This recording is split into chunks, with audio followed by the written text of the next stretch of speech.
Olmaliqliklar, assalomu alaykum. Hozir yordamdagi revxozga kelganmiz. Mana shu yer to'la baliq desam ishonasizlarmi? Baliqlar sifatli Polshadan keltirilgan yemlar bilan boqilar ekan. Hammasi sazan. Sizlarga hozir baliq qanday tutilishi va qanday tayyorlanishini ko'rsatib beraman. Ketdik. Do'stlar, hozir mana o'rtaga haydayman. Xullas, baliqni realni o'zimiz olamiz. Ketdik. Qarmoq ochish bo'yicha master klass ko'rsataman. Bismillah. Yo'limiz qolmadi-yu. Do'stlar, ko'rdinglar, baliqning og'irligidan qarmoq ham ko'tara olmay qoldi. Sizlarga baliqni mana shu yerdan tirigini osib tutib beraman. Do'stlar, kiyimga ahamiyat bermaysizlar. Men spitsovkani teskari kiyib olganman. Men bu yerda mayka bilan sizlarga ko'rinishga sal uyaldim. Ketdik do'stlar. Xullas, baliq pastdan tuta olmadik. Mana shunday tutib olamiz. Tayyor. Bismillah. Hoppa.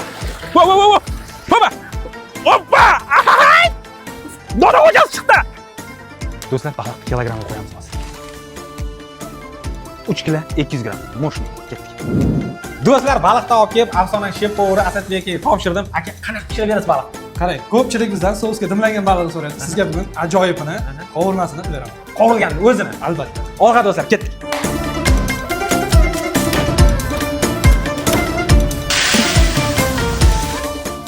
Do'stlar, baliqni ko'ryapsizlarmi? Tayyor bo'ldi. Qani hozir ta'miga baho beramiz.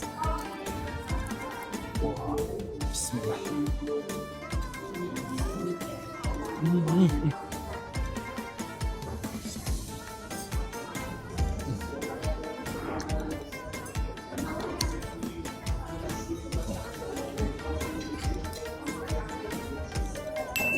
Alhamdulillah do'stlar, bugun ovimiz baroridan keldi. Ushbu videoni baliq yeyishni va baliq ovlashni yaxshi ko'radigan do'stingizga yuborib qo'yishni esdan chiqarmang. Mana shunday halol va pokiza boqilgan, sousga dimlangan va qovurilgan baliqlarni iste'mol qilmoqchi bo'lsangiz, har kuni soat 9:00 dan kech soat 23:00 gacha Afsona restoranida sizlarni kutib qolamiz.